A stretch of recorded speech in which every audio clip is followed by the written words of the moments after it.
Boa noite. Nosso tempo hoje tem um encontro com Chico Xavier. Nossa equipe foi a Uberaba, Minas Gerais, conversar com um médium que está muito doente e preocupado com o Brasil. Um país que é hoje a maior nação espírita do mundo.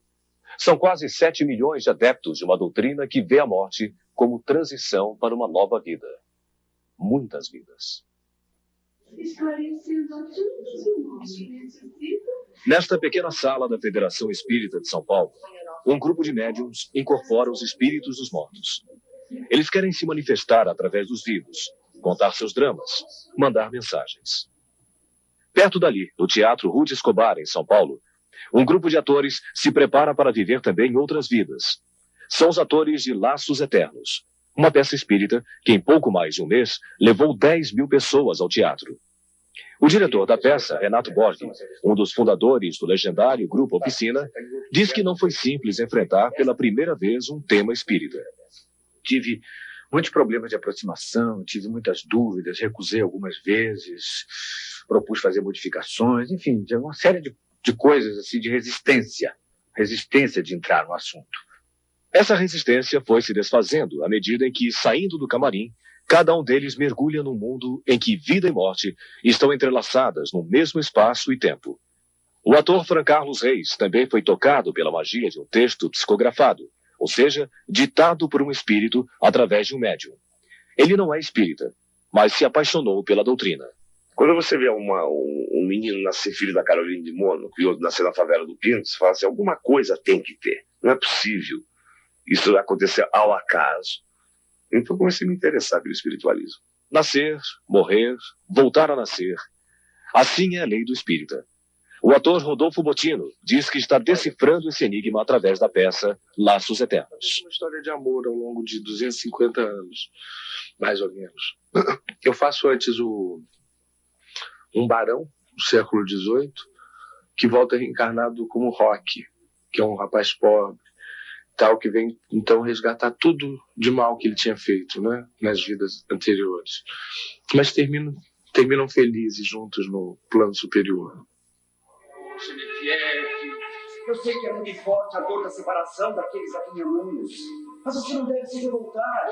A vida continua e a separação é temporária. Temporária, doutor. Quem morreu nunca mais volta. Oh, minha filha. O espírito não morre, não. Ele é eterno.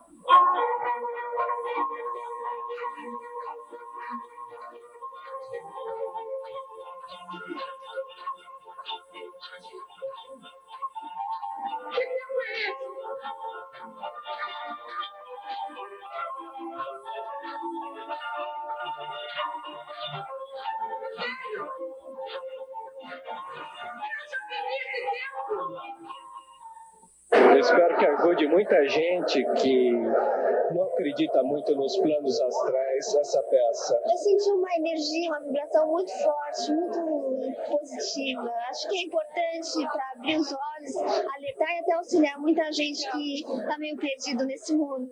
Quem está perdido neste mundo muitas vezes encontra o rumo em outro mundo, ou mais precisamente Uberaba, Minas Gerais, onde o médium mais famoso do Brasil instituiu a prática de alimentar o espírito e também o corpo, como mostra a repórter Rejane Schumann. O que a senhora vem buscar aqui no Chico Xavier? Eu vim buscar notícia do meu filho, que desencarnou, e ao mesmo tempo procurar explicação, né? Porque o desencarne dele foi uma coisa assim que, na época, a ciência não pôde explicar. Então, nós queríamos saber o porquê dele ter morrido tão rápido, né? Então, nós encontramos a resposta aqui através da mensagem que o Chico nos deu. A gente vem buscar a paz, o alimento, as bênçãos, né? A cobertura dos bons mentores. O que o Chico Xavier representa para a senhora? Representa a paz, união, né? E muita coisa boa. Sinto muita falta dele. Porque ele que me deu a vida, eu era doente, eu sarei aqui. Desde que eu perdi a minha filha, né? Então eu venho frequentando aqui o Chico Xavier e tenho recebido muito carinho, muito apoio. Eu trago mães para receber um lenitivo. A gente fica desesperada quando não perde um filho, então a gente tem que se consolar com outra mãe E só uma pessoa como o Chico Xavier mesmo, para nos dizer como é que está os nossos filhos, né? Como se encontram. A gente sai daqui assim, parece que se encontrou com eles. Eu fiz mais de umas 150 caravanas para cá, eu não posso calcular agora de imediato contas, né? Mas eu tenho assim confortado muitas mães. Uma palavra de consolo, um pedaço de pão, dinheiro. As filas se formam nos finais de semana, nos mais de 60 centros espíritas da cidade. Um polo de desenvolvimento do Triângulo Mineiro, onde a renda per capita é de 1,5 milhão de cruzeiros. Onde há mais roubos do que crimes. Foram 6 homicídios este ano. As 14 paróquias e 5 capelas convivem sem traumas com esse vai e vem de todo o Brasil e até do exterior, em busca da palavra de Chico Xavier. Atrás de um simples aperto de mão, apenas para vê-lo, nem que seja de longe. Evidentemente que o Chico tem contribuído muito para a valorização espiritual da cidade de Uberaba, e principalmente pelo que ele prega quanto à caridade, quanto aos princípios que defende dentro da sua espiritualidade. Senhor Bispo, como o senhor analisa essa mitificação em torno de Chico Xavier aqui em Uberaba e em todo o Brasil? Eu acho que é, infelizmente, por força dos meios de comunicação social. Eu acho que, sobretudo, a televisão tem feito essa propaganda, essa mistificação e mitificação do senhor Francisco Cândido Xavier. O senhor Francisco Cândido Xavier, 82 anos completos este mês, começou a virar Chico Xavier quando a TV brasileira apenas engatinhava. E não fez da TV o seu palco. Saiu de Pedro Leopoldo, lugarejo perto de Belo Horizonte, onde nasceu, porque foi perseguido. Era um garoto órfão aos 5 anos. Aos 17 anos, recebeu uma mensagem de Emmanuel, no espírito que já foi senador romano, e voltou à terra como padre Manuel da Nóbrega, o fundador do estado de São Paulo. Em Uberaba, Emmanuel vai ditando mensagens de esperança, consolo, advertência, numa sala lotada no Centro Espírita da Fé. São imagens de 1983, quando o dia de Chico Xavier começava às 6 da manhã e não tinha hora para acabar. Eram dezenas de pessoas em busca de notícias dos parentes mortos. As mensagens fluem rapidamente, em várias línguas. Chico Xavier, que não passou do 4º primário, incorpora mais de 50 espíritos, psicografa 350 livros, vende quase 20 milhões de exemplares, em francês, árabe e japonês. Transforma-se no maior fenômeno editorial do país. Uma fortuna de matar de inveja Jorge Amado e Paulo Coelho. 150 milhões de cruzeiros por ano. Mas a fortuna de Chico se espalha pelo Brasil e principalmente em Uberaba. Corre nas favelas da cidade, nos barracos de zinco e folhas de papelão. Na Vila Esperança, Chico é a esperança da sopa de todo dia para 500 famílias. Aquilo que ele ganha, ele pega seu salário mínimo, de sua aposentadoria de trabalho, de 35 anos de trabalho, e doa a todos aqueles que necessitam de um pão, de uma ajuda. Ele distribui aquele humilde salário dele, de trabalho, de uma vida de trabalho de 35 anos. Cada livro que ele recebe, ele doa a uma instituição, que são diversos, inclusive a nossa, né? Numa escritura pública de doação absolutamente sem rendimento. Um homem que poderia viver de direitos autorais para sempre. Vive numa casa velha e triste de 4 cômodos, onde gosta de ouvir Roberto Carlos numa velha eletrônica. Depende dos amigos para caminhar. E há 4 meses já não aparece no Centro Espírita, que fundou há 17 anos, para ser o mensageiro de uma doutrina que prega o amor ao próximo como a si mesmo, como ele explicou à Rede Manchete em 1983. Se nós pudéssemos colocar uma legenda à frente de cada agrupamento humano, de cada conjunto residencial, de cada cidade, de cada aldeia, de cada metrópole, de cada grande capital do progresso humano, se nós pudéssemos, tivéssemos bastante autoridade para isso, escolheríamos aquela frase de nosso Senhor Jesus Cristo, quando ele nos disse: amai-vos uns aos outros como eu vos amei.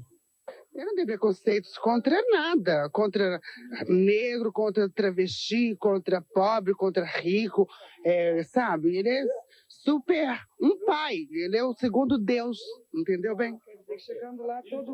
Chegando lá, todo mundo é bem recebido do mesmo jeitinho. Eu pouco conversei com ele, porque eu fico um pouco angustiada de ver aquele monte de gente cercando, pedindo, em vez de dar, né? Ele que só dá as coisas boas para os outros, as pessoas cercam até 3, 4 horas da madrugada e pede. Num país onde todos pedem, a gratidão pouco aparece. Não foi o que aconteceu com o presidente Fernando Collor de Mello, que foi a Uberaba retribuir a atenção de Chico Xavier, eleitor dele, e que previu a vitória na eleição de 1989. Na sala apertada, junto com a mulher Rosane, o presidente parecia ansioso para reencontrar esse mito dos descamisados e dos que esperam receber do além a certeza de uma vida melhor. Foi um encontro marcante para o presidente, que ainda não tinha as marcas do desgaste do poder, nem imaginava que para tirar o país da crise precisava de um emendão. O emendão foi posto de lado pelo presidente para esta reflexão que é quase um apelo. Presidente, nós sabemos que toda vez que o senhor vai a Uberaba, o senhor não deixa de visitar o médium Chico Xavier. Nós gostaríamos de saber qual é o seu relacionamento com ele e qual é a sua opinião sobre o médium. O Chico não é somente um bom brasileiro, ele é um espírito iluminado. Ele é um homem que joga luzes no momento em que nós estamos em dúvida sobre o caminho a seguir. Ele é um homem que nos dá inspiração a prosseguirmos na luta, a buscarmos os nossos objetivos, que são calcados numa reta intenção.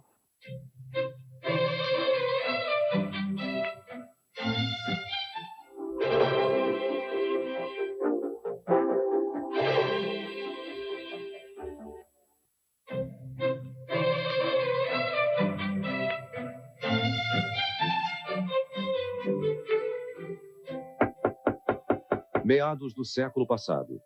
Batidas misteriosas na porta de uma casa no estado de Nova York assustam a família Fox. A família cria uma comunicação com os espíritos que batem à porta. Logo, a vizinhança começa a divulgar outros fenômenos. Foi a primeira manifestação espírita de que se tem notícia. O fenômeno teve grande repercussão na Europa. Em 1853, chegam os primeiros médiuns americanos. Aos 50 anos, o cientista francês Léon Hippolyte Denisard Rivail, um cientista de origem católica, passa a viver um grande conflito. Fica impressionado com fenômenos paranormais. O cético Rivail passa a se chamar Allan Kardec e, duramente criticado pela Igreja, cria uma nova doutrina, uma religião fundada na promessa de Jesus, uma espécie de terceiro testamento, o kardecismo. Surgia a primeira religião, que ajudava a eliminar a angústia existencial, respondendo à grande pergunta do homem: o que acontece depois da morte? Essa pergunta acabou provocando profundas mudanças no pensamento de homens ilustres, como o escritor Arthur Conan Doyle, o autor de Sherlock Holmes, do astrônomo francês Camille Flammarion e do filósofo francês Henri Bergson, que passaram a se aprofundar em estudos sobre o espiritismo. A alma, segundo Allan Kardec, em O Livro dos Espíritos, é um dos muitos seres inteligentes que povoam o mundo invisível. Somos corpo, alma e o perispírito, uma espécie de invólucro que mantém o espírito preso ao corpo. Só pode ser visto pelos médiuns, pessoas dotadas de um dom especial, a mediunidade. Nesse contato não há altares, nem curas milagrosas, nem rituais exóticos. Os espíritos se comunicam com o mundo num processo chamado de reencarnação, que é fundamentado na lei do karma. O karma seria uma espécie de dívida contraída em vidas passadas. No túmulo de Kardec, em Paris, ficou escrito: nascer, viver, morrer, tornar a nascer, progredir continuamente. Tal é a lei. Todas as nossas figurações mentais, o conjunto das nossas lembranças, as nossas alegrias íntimas e os nossos ressentimentos, as nossas dores, as nossas aspirações, elas formam o conjunto do clima em que a nossa desencarnação se verificará. Os espíritos podem se manifestar através da escrita, a psicografia. Chico Xavier, o maior representante do kardecismo no Brasil, psicografou centenas de mensagens, entre elas de escritores ilustres como Castro Alves, Olavo Bilac e Humberto de Campos. A família de Humberto de Campos processou o médium. Chico foi absolvido. Para os espíritas, a prática da caridade, como ensinou Allan Kardec, é o caminho mais curto para o aperfeiçoamento do espírito, nesta e em outra vida. Na Casa Transitória Fabiano de Cristo, em São Paulo, a Federação Espírita de São Paulo mantém um centro de assistência para milhares de pessoas. Lá funcionam creches, distribuição de comida e cursos profissionalizantes. Para fazer valer o nosso ideal de trabalhadores na doutrina espírita, inclusive nós pagamos, porque nós somos sócios e, além disso, advêm outras despesas adicionais que nós reembolsamos com muita alegria. Para os espíritas, muitos gênios da humanidade vieram à Terra para aperfeiçoar o homem. São os espíritos iluminados. O dramaturgo William Shakespeare, por exemplo, morto em 1616, deixou em sua vasta obra a marca da inquietação diante do mistério da morte. O Espiritismo conquistou o Brasil com a repercussão deste livro. Mas foi a partir dos anos 70 que o interesse pelo Espiritismo se acelerou em nosso país.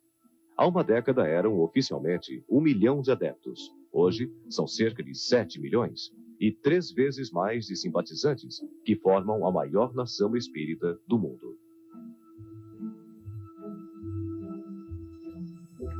Sou católica, mas gosto muito de espiritismo. Sou católica, mas respeito. O número de centros espíritas ultrapassa os 5 mil. Uma multidão que compra anualmente quase 3 milhões de livros. O nosso grande público está na classe média. Na classe média em todos os seus setores. Eu vejo essa procura crescente sem nenhuma surpresa. Sem nenhuma surpresa, porque eu acho que a humanidade está voltando a um momento onde ela se aproxima novamente dos valores espirituais. Nós passamos, no começo do século, por um momento de materialismo, positivismo, um afastamento muito grande da espiritualidade. Havia uma crença de que a ciência resolveria tudo.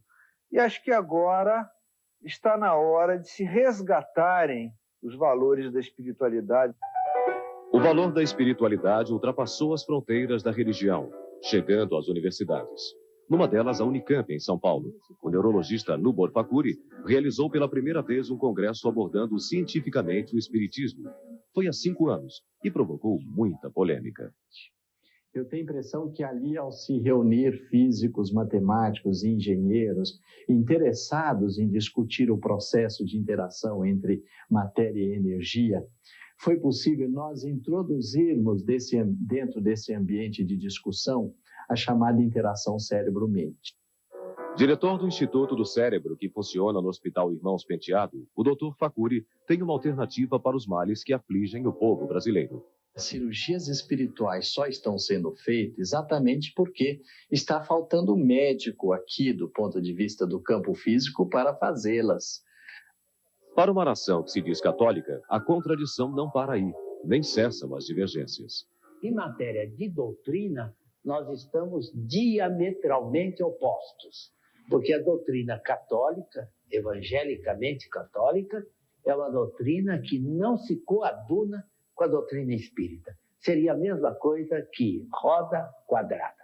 O Chico é o real, é o verdadeiro cristão, é aquele que não tem barreiras. O Chico, quando ele atendia publicamente, você via pessoas muito mais de outras religiões do que espíritas.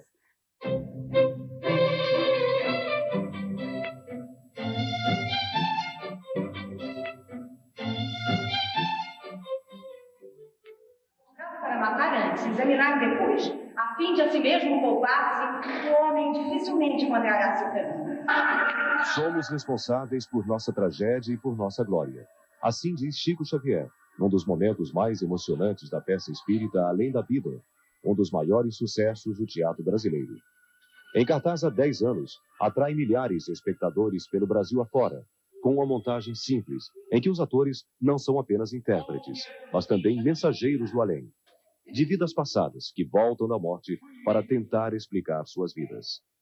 Psicografada pelos médiuns Chico Xavier e Divaldo Franco, Além da Vida resume em pouco mais de 1 hora de espetáculo um compêndio da doutrina espírita, onde, para tudo aquilo que fazemos, existe uma explicação. Porque nada na vida é por acaso.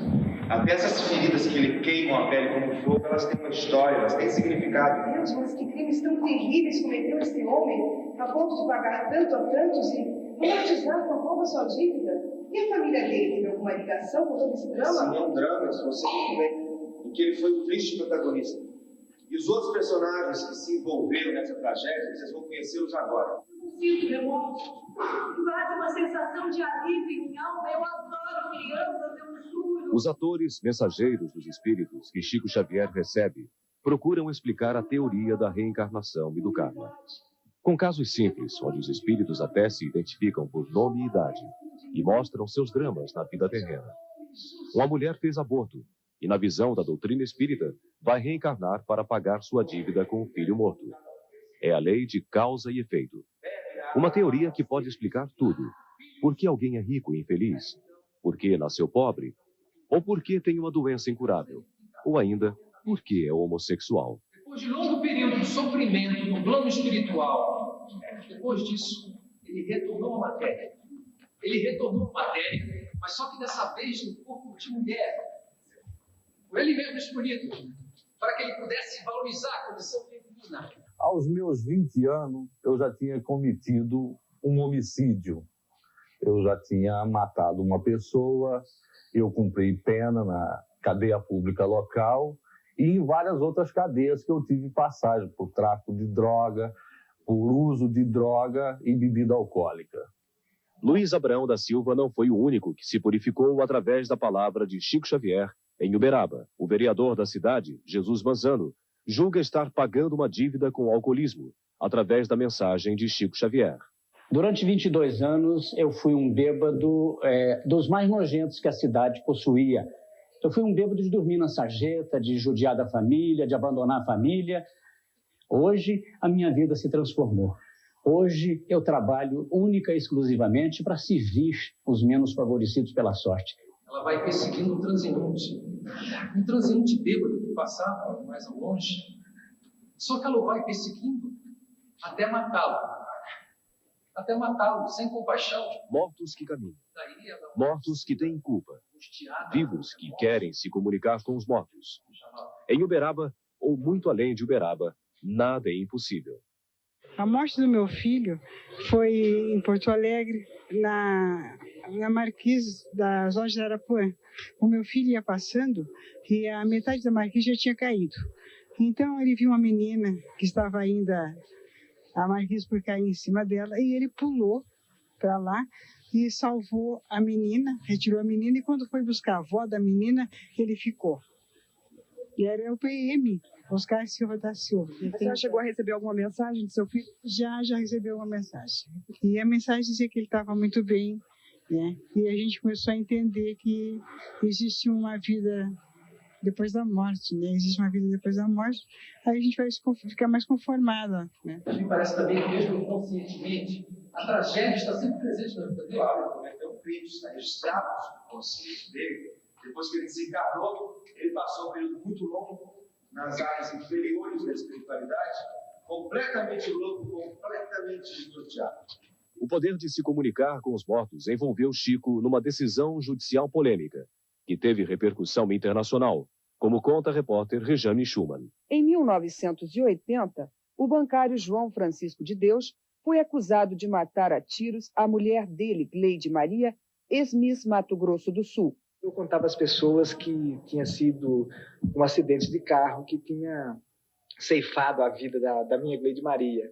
E, no entanto, na mensagem que o Chico recebeu, veio falando sobre um acidente de arma de fogo. A mensagem ditada por Gleide Maria inocentou o marido, explicando que os tiros foram acidentais. A carta foi apresentada no julgamento pelo advogado de defesa de João de Deus. Eu atribuo essa vitória às mensagens do Chico, porque foram confirmadas pela prova pericial e testemunhal do processo. O Chico teve um fator decisivo na absolvição do réu. A mediunidade de Chico Xavier não provoca apenas polêmica.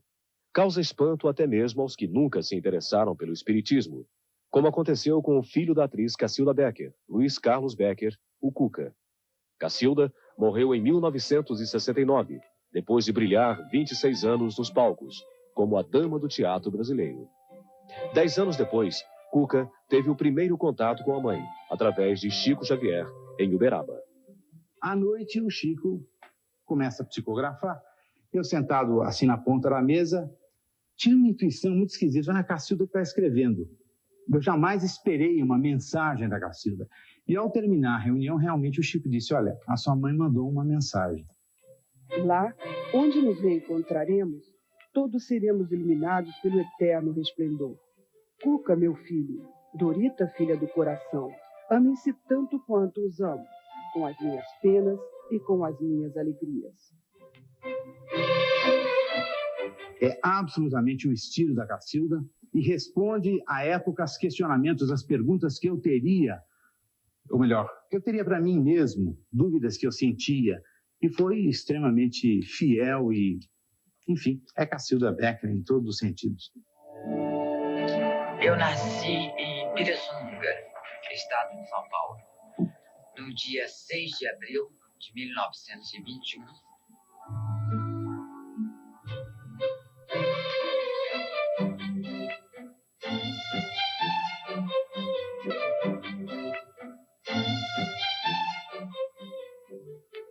Os espíritos me poupam essa preocupação com o dia da morte, porque, se Jesus permitir, eu desejo trabalhar até no dia da partida, né? Francisco Cândido Xavier agora trabalha em silêncio, nesta casa de muros altos, onde pouca gente entra. É uma forma de poupar um homem que virou lenda, não só em Uberaba, mas no exterior. Chegou a ser indicado para o Prêmio Nobel da Paz. Aos poucos, a Uberaba da juventude de Chico vai se tornando um pequeno universo em desencanto, com a cara do Brasil. Travestis e prostitutas cruzam nas ruas com os que vão para a fila da sopa, do pão e do dinheiro. Chico Xavier faz o que pode, mas não está mais distribuindo o pão, nem dando conselhos. Tem feito muita falta para nós aqui. Tenho saudade de beijar a mãozinha dele e ele beijar minha mãozinha, né? Sinto a falta do Chico Xavier aqui. Estou sentindo muito. Eu estou assim, rezando que ele volte. Estou rezando que ele volte. Assim, nós estamos assim naquela... Só em saber que já está melhor, né? Que ele não pode vir ainda mais. A gente já se sente feliz. Mas o filho dele está fazendo aí todos os sábados, né?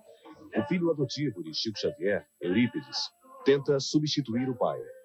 Chico, pai de todos. A maioria vinha mais por aquilo que a pessoa de Chico representa, não só para nós, que podemos nos dizer que estamos numa condição mais, assim, menos necessitada do que a deles. Eles vinham mais também em busca de um amparo, que o Chico exerce a função de pai, não de um nem de outro, de qualquer tipo de classe. O Chico está um pouquinho defasado, porque o Chico prega uma harmonia total num mundo que é quase revolta total. De forma que o Chico está um pouquinho defasado dentro dos aspectos estritamente políticos. Chico Xavier, protegido da violência que ronda as ruas de Uberaba, tem sido uma fonte de renda na cidade, onde o turismo cresceu nas últimas 3 décadas e agora enfrenta uma crise. Muita gente vem do interior com a mochila nas costas para buscar em Uberaba esse lenitivo que, segundo consta, o Chico daria. Não é bem isto, porque o Chico não tem nenhuma fortuna para distribuir. O Chico dá conselhos, o Chico dá o lenitivo para as pessoas aflitas. Mas, na verdade, aqui não é uma meca de atendimento aos infortunados. Infelizmente, é uma das notas de Uberaba é irradiar espiritismo, que é uma doutrina alienante e uma prática ainda mais alienante. E nós precisamos de brasileiros que se fixem na realidade da Terra para redimir o homem, e não para ficar com doutrinas alienantes que levam o homem a suposições falsas. Se o brasileiro precisa de realidade, basta visitar o Lar Espírita André Luiz, criado por sugestão de Chico Xavier para ajudar pessoas carentes. O Lar André Luiz vive da renda dos livros do médium e de doações de todo o país. É mais um elo numa corrente de fraternidade que une espíritas e não espíritas. Todos, de alguma forma, herdeiros da obra de Chico Xavier. Eu dediquei um pedaço do meu tempo ao ser humano, porque Jesus diz: amai o próximo como a ti mesmo. E é isto que a doutrina espírita nos ensina. E Chico Xavier me mostrou o caminho da caridade, o amor ao próximo. Elmiro, conhecido como Netinho, é um dos poucos que tem acesso direto ao médium. É barbeiro de Chico Xavier. E também quem penteia a peruca, marca registrada de Chico, um homem vaidoso. Todo dia eu vou à casa de Chico Xavier fazer a sua barba, porque ele não pode me deixar, ele tem que cuidar do seu corpo, da aparência. Neuza Arantes também participa da rotina do médium, hoje restrita às mensagens escritas. O Chico faz uma distribuição de mensagens diária. Ele tem uma rotina de trabalho em que ele distribui as mensagens através de caixas, onde ele coloca de 30 a 40 mensagens e endereça às pessoas no Brasil todo. Neuza rebate as críticas de que o filho adotivo de Chico Xavier criou uma barreira entre o médium e os que precisam dele. Chico é uma pessoa que não permite que se entre na individualidade dele. Ele é uma pessoa que os outros não têm autoridade sobre ele. Entendeu? Ele é autoridade na casa dele. Mas ele tem aquelas pessoas que ele ama profundamente e que o amam também. Eu acho que a juventude de Uberaba não reconhece o trabalho do Chico Xavier. Porque, geralmente, todas as entrevistas do Chico Xavier, você nunca vê jovens perto, mas é pessoal de segunda idade mesmo. Nunca fiz consulta com ele, mas tenho vontade de um dia ainda poder falar com ele. Todo mundo está procurando alguma coisa no sentido espiritual, porque materialmente, salve-se quem puder, né? No início do século, havia cerca de 500 mil kardecistas na França, que é considerada o berço do kardecismo. Hoje, esse número não chega a 1000. Enquanto isso, no Brasil, existe há 30 anos uma escola que forma médiuns espíritas. É a Federação Espírita do Estado de São Paulo. Por aqui já passaram 80 mil alunos. 48 mil se formaram médiuns. Hoje, são 7 mil alunos estudando espiritismo. 70% desses alunos têm curso superior e são de classe média. E o que buscam essas pessoas nas aulas de mediunidade? Vencer o medo da morte? Das doenças? Enfrentar com resignação os problemas do cotidiano? Se eles quiserem fazer os nossos cursos, conhecer melhor a doutrina espírita, eles são encaminhados aqui para a área de ensino, então eles iniciam um curso de espiritismo, que tem o nome de preparatório. E como é essa área de assistência espiritual? O que é feito lá? Na assistência espiritual, primeiro eles passam por um exame espiritual, são encaminhados para diversas assistências conforme a necessidade de cada um. Às vezes são problemas simples ou alguma doença psicossomática ou mesmo de envolvimento espiritual. Então nós oferecemos diversos tratamentos à base de passes e de fluidoterapia. Os alunos de espiritismo podem desenvolver na federação dons mediúnicos, se comunicando com os mortos através da psicografia e da psicofonia, que é a transmissão de mensagens faladas. O conhecimento de que os espíritos não morrem. Zíbia Gasparetto é uma médium que, igual a Chico Xavier, se tornou um best-seller. O livro Laços Eternos vendeu 3,5 milhões de exemplares. Mas ela faz uma restrição à doutrina espírita. Eu discordo dessa parte de karma, né? Que você tem que sofrer para ser feliz. E quando você pensa assim, você atrai tudo isso para você. Se todas as leis da doutrina nem sempre são aceitas, Chico Xavier, no entanto, é uma presença forte em toda parte. É um homem que fez muita coisa boa, faz muita coisa boa. Mas para mim, realmente, não representa nada. Se eu me concentrar, estou vendo ele na minha frente. É? Tá vendo ele agora, Chico Xavier? Aqui na sua frente? É, no espiritismo, né? Eu acredito que ele está em toda parte, desde que nós acreditamos na espiritualidade. Então não precisa de entrar em matéria. Eu tenho certeza que o Espírito ele está junto conosco todas as horas, em todos os momentos. Para nós espíritas, como a morte não existe, nós o perderemos nesse plano de vida e vamos ganhá-lo no outro lado da vida, muito mais ativo e atuante. Tem grandes seres humanos, tanto quanto o Chico. E outras pessoas virão fazer o seu trabalho e continuar o trabalho que ele faz. Eu acho que ele deixou a marca dele registrada. Ele é um pioneiro, ele abriu o caminho na pior fase, em momentos mais difíceis. Agora o caminho está aberto, agora ser espírita virou moda. A lição está dada, o exemplo está dado. O Chico tem a sua missão plenamente cumprida como grande personalidade que é, não do Brasil, do mundo, do século, diria entre os 10 maiores homens do século.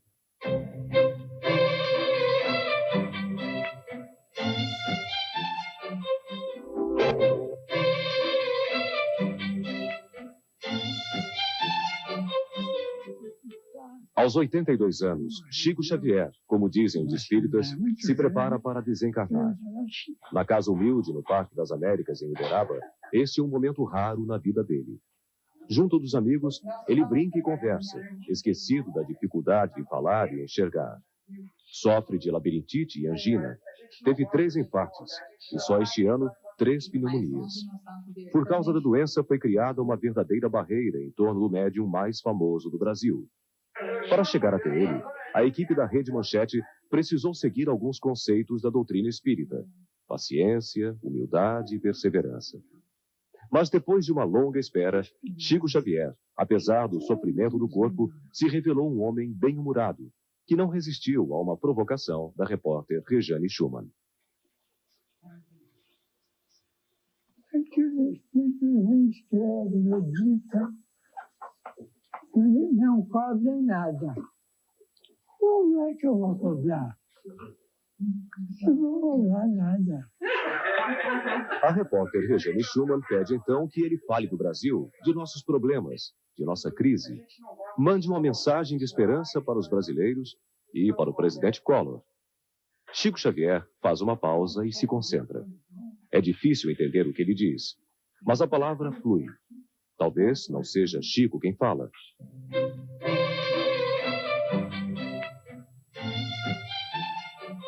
Governar, a meu ver, é quase que um martírio mental. Porque a criatura perde o tipo, que o tipo passa a pertencer ao povo que ele quis. Chico Xavier disse que governar é um martírio. O senhor confirma isso? Fica difícil para mim desmentir, ou melhor dizendo, fica difícil para mim desconsiderar uma afirmação de Chico Xavier. Mas, a ser verdade o que afirma o Chico, eu acho que é talvez inspirador este sacrifício, porque é o instrumento que Deus coloca nas nossas mãos para promovermos as grandes transformações que a sociedade deseja na busca do estabelecimento da justiça social, da concórdia, da confraternização e da paz entre os homens.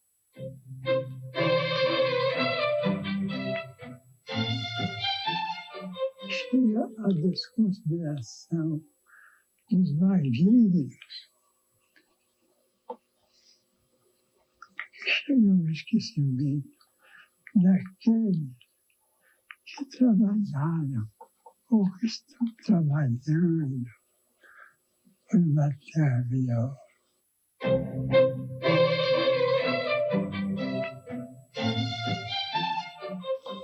empresário é um homem bom.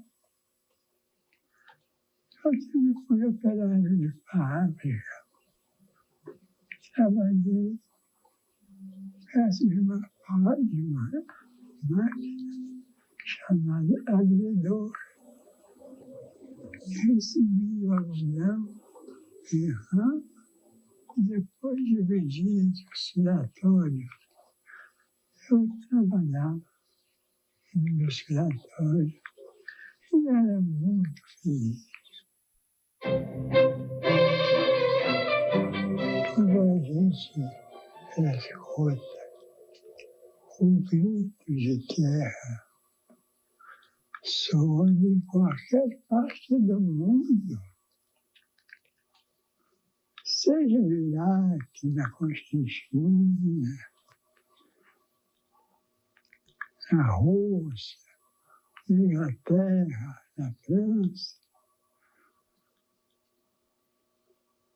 nós sentimos muita dor, porque nos dói pensar no sofrimento das mães que criaram seus filhos até a maioridade, às vezes com imenso sacrifício. Cheguei privada dessa mocidade que veio para iluminar o mundo e criar novos caminhos para nós.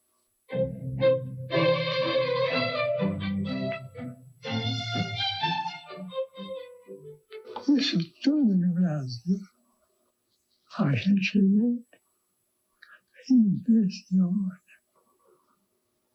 porque nós não vemos ainda evidências e recursos capazes de se encontrarem para trazerem ao nosso povo esses benefícios que são justos, que não são produtos de greve.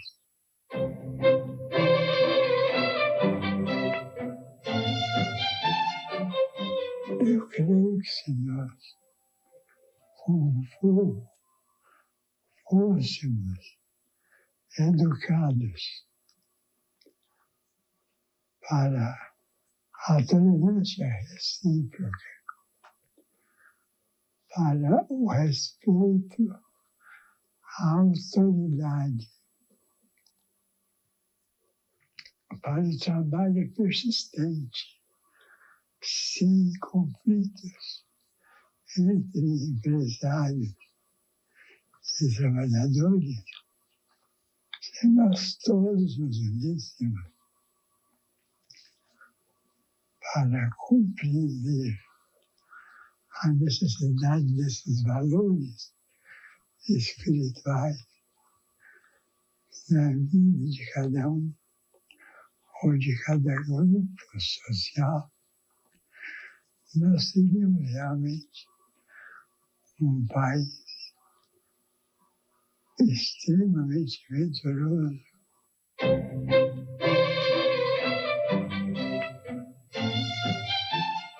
Se tivéssemos essas criaturas privilegiadas pela inteligência para compreender o problema do nosso povo,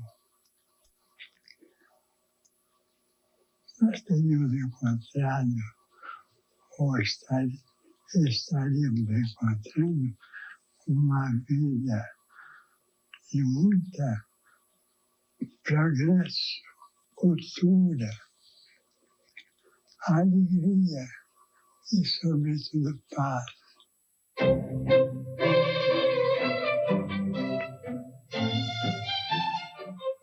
Nós fazemos votos para que ele mesmo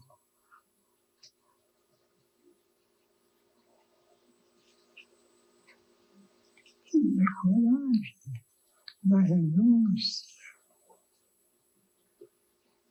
a Ele, aquilo que nós pedimos tanto. Nós pedimos verbas para as escolas, verbas para as fábricas, verbas para as indústrias, verbas para diversos setores.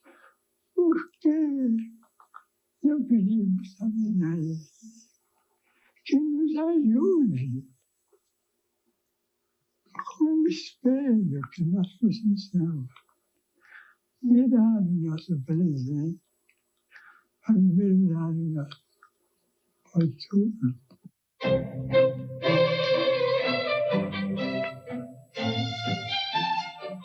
O brasileiro em si é pacífico, é ponderado, trabalhador, inteligente. E nós poderíamos produzir grandes valores semelhantes aos chamados países do primeiro mundo. Mas nunca persigas, não atrapalhes, não desconsideres, não menosprezes e nem prejudiques a ninguém, porque sofrer é muito diferente de fazer sofrer, e a dívida é sempre uma carga dolorosa para quem a contraiu.